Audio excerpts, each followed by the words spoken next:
Bismillah ar-Rahman ar-Rahim. I begin in the name of the God whose mercy is profound, whose kindness is forever. We will now continue with our discussion on the different possibilities of changes that get introduced when we deal with verbs.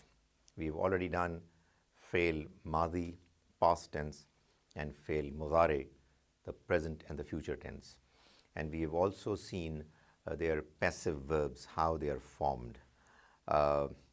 Moreover, we've already done fail amr and have seen how this order, request, imperative is formed through fail muzare.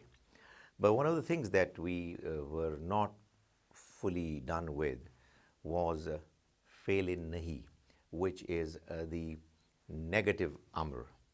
On occasions, we ask people or request them to do certain things positively, and there are other occasions when we ask them to do certain things negatively, not to do certain things. This is what is called nahi in Arabic.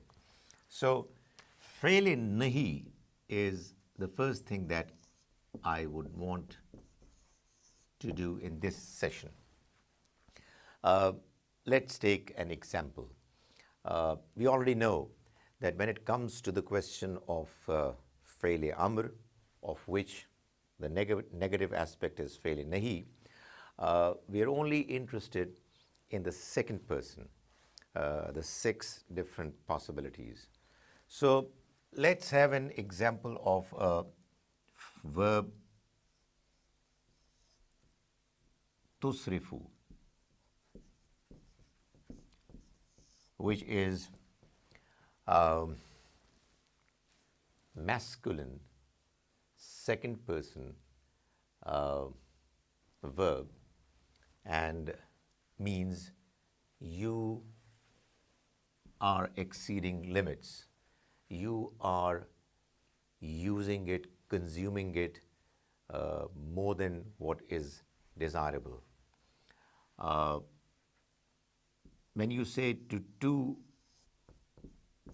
individuals masculine, you would say tusrifani. Again, it's the second person. And if you're saying it to many men, then you would say tusrifuna. If you will say it to a lady, one, it's going to be tusrifina. I hope this is what you are now doing by yourself, because the gardan, the metrics of fail mazi and muzare is what we've already done. Tusrifina, tusrifani, and tusrifuna. Sorry, tusrifna is what it is in the case of plural, feminine, second person noun, second person verb in muzare. This is the simple verb muzare. Now, had it been fail amr, you were directing, asking, requesting somebody to do something positively, we would have gotten rid of ta and would have put a jazm towards the end and would have made use of an alif and used either a pesh, a dhamma, or a zair, kasra. But that was fail amr. When it comes to fail nahi, what we do is that we just add a la, which we know it means don't.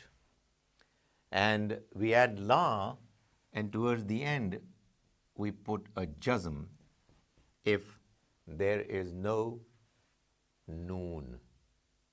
So it will be la tusrif. Tusrifu, you are exceeding limits. You will exceed limits. La tusrif, do not consume beyond limits. When it comes to musanna, tasniya, you would say la tusrifa. The noon is gone. When you say to many, you would say la tusrifu. Kulu washrabu wa la tusrifu. It's there in the Quran. Eat and drink, but don't go beyond limits. By the way, when you say tusrifu, when you remove noon, you just put one silent alif towards the end. That's what you will find in the Quran as well. Kulu, eat, that's fi'l amr. Washrabu, drink, again fi'l amr. I hope you recognize it. Wala tusrifu, again fi'l amr, but the negative one, that is nahi. Tusrifina would become la tusrifi. La tusrifi. That's what is going to be the nahi. Again, the same la tusrifani, la tusrifa. Here is an exception. When we are talking about plural, and that is feminine, then you put a la, but you don't remove the noon. That's an exception. You will find that this exception is always going to be there. The noon of feminine plural, jama muannas, stays, it doesn't get removed. Probably the reason is that if it was to be removed, then it would really have been confused with la tusrif. So whatever be the reason, the fact of the matter is that when you are making fail nahi, like I'm sure that we talked about when you're talking about fail amr, we would not remove the noon of plural feminine, jama muannas. So that's one of the things that I wanted to do in this particular presentation, which is fail nahi, the verb which commands or requests somebody to do something, not to do something, or to do something negatively.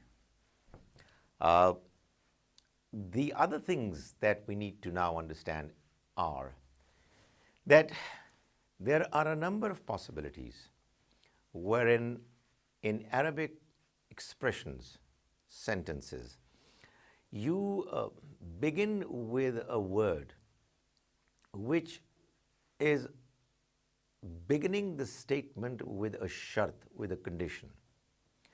And when a statement begins with a condition, there has to be a response, a jawab-e-shart.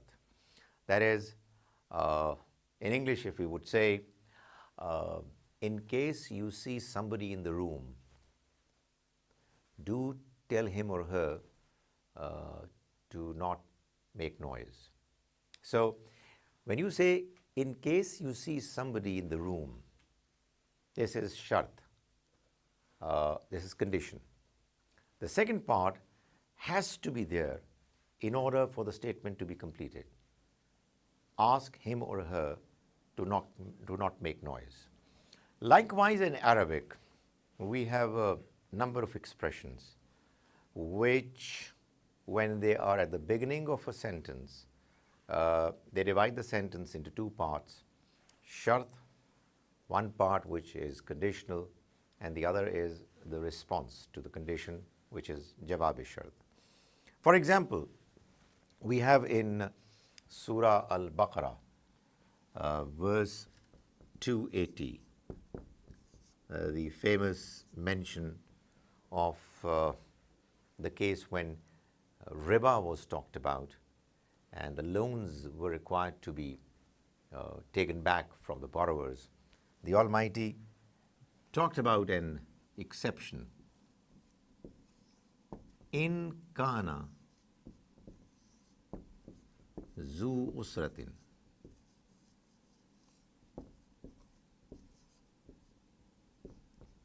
فَنَظِرَةٌ إِلَى مَيْسَرَةٍ. That's the second part. فنظرة إلى ميسرة.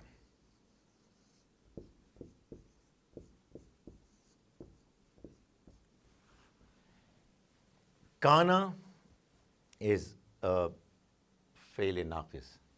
Kana zu usratin, he was in straitened circumstances. Usra is difficulty. Zu is the one who is in difficulty. Kana zu usratin, he was in difficulty. He was in straitened circumstances. When you have in at the beginning of a sentence, then the sentence has divided into two parts, a shart, a condition, and jawab shart, the response to it. In would convert kana zu usratin into a statement which would mean in kana zu usratin, if he is in straitened circumstances. That is, without in, kana zu usratin would have meant he was in straitened, difficult, tight circumstances. But in comes in, and it does two things. It converts the past tense statement kana zu usratin into present or future, which is mudare. And the second thing is that it makes the statement conditional based on shart. So in kana zu usratin, if he is in difficulty, in straitened circumstances, he means the one who has taken loan, your borrower, who you are asking to return the loan to you. فَنَّظِرَةٌ إِلَى مَيْسَرَةٍ. Now this is what is called the jawab shart. It's the response. Then, then, naziratun, a waiting exercise period is to be maintained. Ila maisara, until the easing of circumstances. In other words, wait until the circumstances improve, ease out.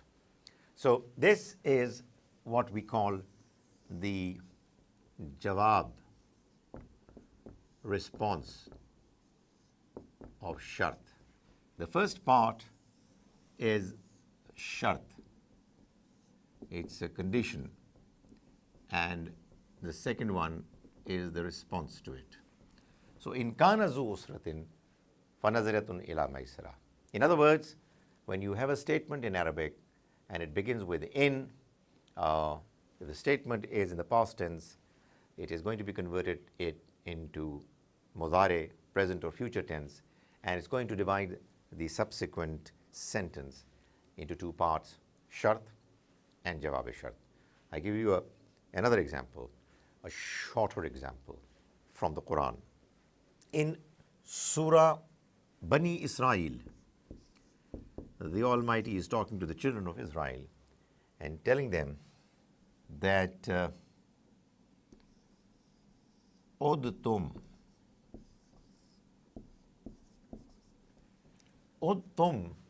actually in this statement, you can also read it as Uttum, and dal is going to be then silent. Udtum means you repeated.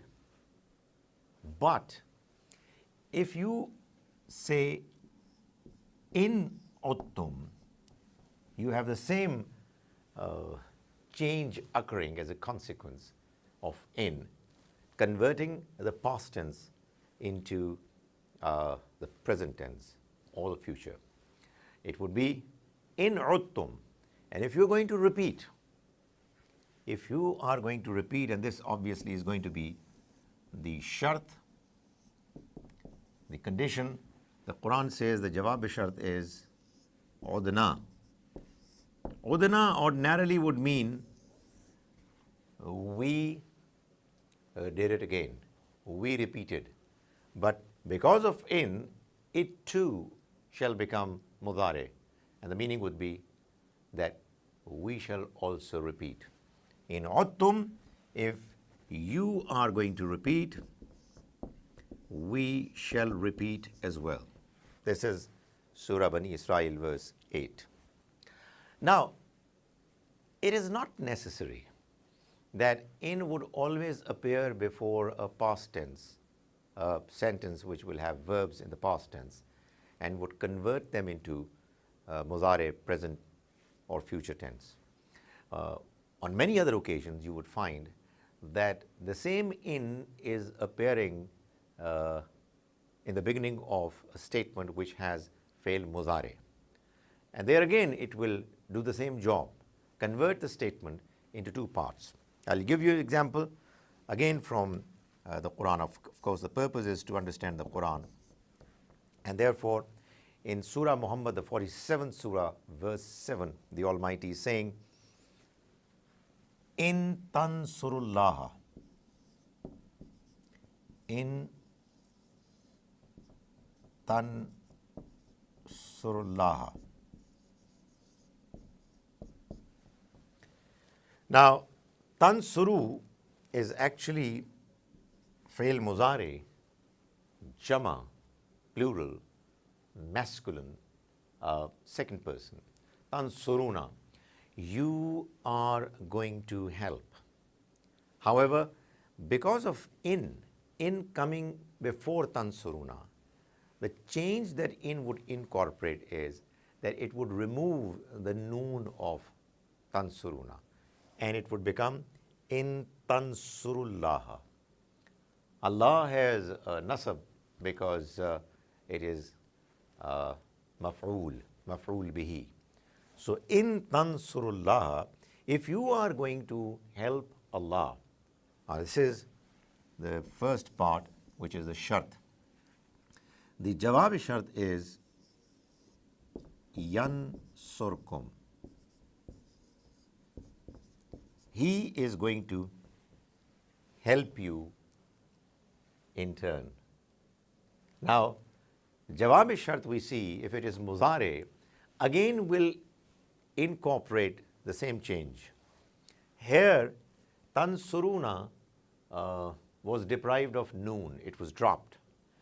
In the case of singular verb, that is used for God, third person singular masculine, which was yansuru, you would say yansur. Like we saw earlier in the case of nahi, when we said tusrifu, it is preceded by la, it would become la tusrif. But if it is tusrifani or tusrifuna, it would become la tusrifa, la tusrifu. Likewise here, in coming before tansuruna removes the noon of tansuru and it becomes in tansurullaha.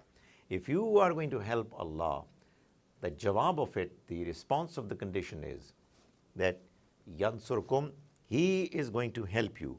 Now, yansuru ordinarily has now gotten converted into yansur with a jazm, and kum obviously is a pronoun for second person plural masculine. So these are the three examples which show us some of the things that happen in a sentence of Arabic where we have the role of in, which is an innovation. Now, let us move on to another somewhat similar case like that of in, wherein you find that a statement of Arabic in the form of verb gets changed. And in this case, instead of in, we have another example, and that is the example of iza. Iza also talks about almost the same thing, when. The only thing that is mentioned is that while in, when it talks about an exception, it talks about an exception which is rare. And we're talking about iza, it again is talking about a possibility, but that possibility is very likely. It's predominantly going to happen. It's very, very likely. For example, uh, we have this famous surah towards the very end of the Quran, Surah Al-Fath, that's 110 surah, which says, Iza ja'a nasrullahi wal fath. Now, when we're doing these Quranic verses, we're actually practicing what we've already done. And I hope that what we have done is already what you have understood and internalized. Ja'a is a fail mazi. It's a past verb in the past tense, which really means he came. Ja'a Zaidun, Zaid came. However, when it's going to be preceded by Iza, it would mean when Zaid will come. Iza Ja'a Zaidun. Here, Iza Ja'a Nasrullah. When God's help will come. The past tense gets converted into the future tense, and Iza is putting a condition or is breaking the subsequent sentence into two parts, shart condition and its response, the response to the condition. Nasrullah is having a rafa. I'm sure you know that it's a file of Ja'a. Allah has a jar because it's muzaf ilayh, and I don't have to tell you why. There's only one pesh dhamma on Nasr. It's muzaf. And what is the i'rab on al-fath? Quite understandably, predictably, it's again rafa. Why one? Because there is an alif lam. Iza jaa nasrullahi wal fath waraita.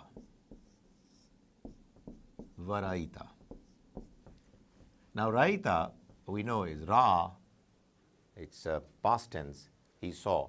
Raita, you saw. But if it is a continuation of a sentence which has begun with iza, then it is again going to be converted into muzare, fail muzare. And you see, if God's help and victory comes, and you see, whom do you see? An-nas. You see people. So An-nas has a nasab because it is maf'ul bihi. وَرَأَيْتَ النَّاسَ يَدْخُلُونَ. And you see people يَدْخُلُونَ. يَدْخُلُونَ is fail muzari, and it means they are entering or they shall enter. However, we've already seen, I hope you remember, that at times fail muzari is actually appearing in a statement to give the sense or meaning of halat. وَرَأَيْتَ النَّاسَ, and you see people يَدْخُلُونَ, entering. Now, because it's halat, it's actually, its meanings are entering. When you see them entering, their condition is that they're entering. وَرَأَيْتَ النَّاسَ يَدْخُلُونَ فِي دِينِ اللَّهِ. Where? Entering in God's religion. Fi dinillahi. Obviously, deen has been given jar by fi, and Allah has been given jar because it's muzaf ilayh, and deen has one jar, one kasra because it's muzaf. Afwaja.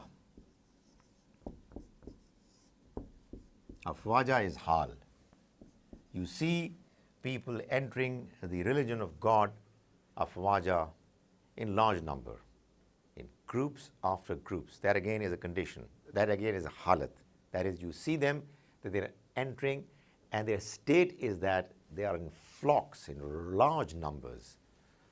فَسَبِّحْ. فَسَبِّحْ.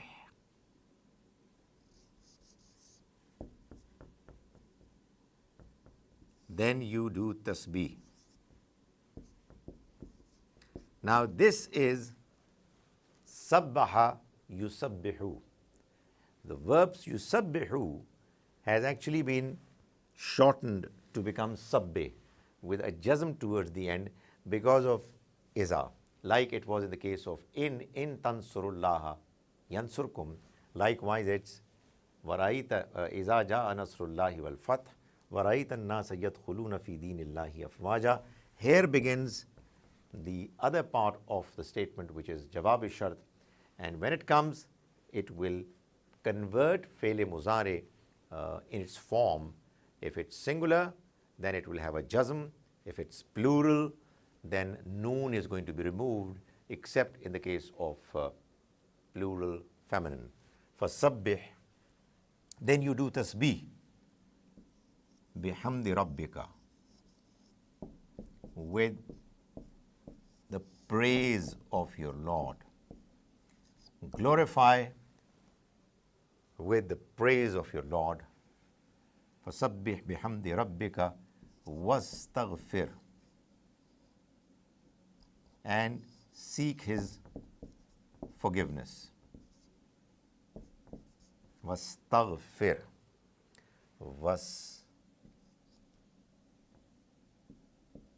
وَاسْتَغْفِرْهُ, and seek His forgiveness. إِنَّهُ كَانَ تَوَّابًا. Indeed, He is the one who is very generous in accepting repentance. He is oft accepting repentance. He is very regular in inclining with mercy. Kana has made Tawwaba nasab because you know that the khabar of Kana has nasab. Kana Allahu Ghafura. Here again, Kana is Kana Allahu Tawwaba. Allah is here in the pronoun of Kana. He is Tawwaba. So what I was saying was that iza, like in, when it comes before a statement, it converts the statement into shart and jawab shart, and there are certain other changes that take place in the way the verb muzari appears. May the Almighty enable us to understand the Arabic of the Quran properly, so that we are able to understand the Book of God as best as we can.